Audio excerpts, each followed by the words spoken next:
පින කියලා කියන්නේ මහා පුදුම දෙයක්.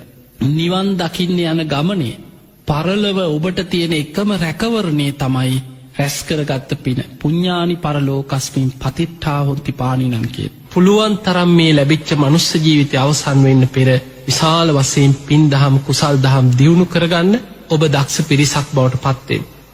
සම්මා දිට්ඨිය යුක්තව පින්කම් කරන්න. පින් කරන්නේ මතක තියාගන්න මේ සසර සැප ලබන්න අනේ ඔය සංසාරී සැප මේ අමු බොරුව සැපේ තමයි හොයන්නේ. සැපේ තමයි කැමති. කරන්න තියෙන මේ වැරදි වැඩ ඔක්කොම කරන්න පුළුවන් තරම් අනුන්ගේ දේවල් හොරා කාගෙන හරි සැපසේ ඉන්න. හැබැයි බොරුවට කියනවා අනේ ওই පින්කම් වලින් සසර දික් වෙනවා. අපි ওই සැපේට කැමති නෑ. ධර්මයේ නොදන්නකම.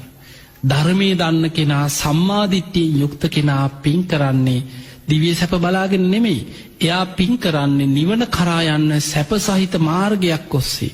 සුඛාපටිපදා සැප සහිත මාර්ගයක් ඔස්සේ මට ඉක්මනින් නිවන් අවබෝධයට මේ පින උපකාර වේවා. පින කියන්නේ සැපසේ නිවනට යන්න තියෙන මාර්ගයක්. ඒ නිසා සම්මාදිට්ඨියේ යුක්තව පින් කරන කෙනා කරන හැම පිනක්ම ධර්මාවබෝධයේ අංගයක් හැටියට ඒක ආශිර්වාදයක් කරගන්නවා. ඒකයි පාරමිතාවක් වෙන්නේ.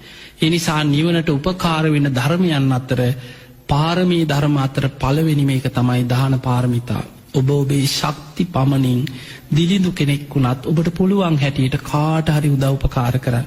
ඔබට බැයි නම් කවුරු හරි කරන පිනකට හරි අත ගහලා හරි උදව්වක් කළා හරි දැකලා හරි අනේ සාදු කියලා හදවතින් මේක අනුමෝදන් වෙන්න. අන්න ඒ විදිහට පින් කරගන්න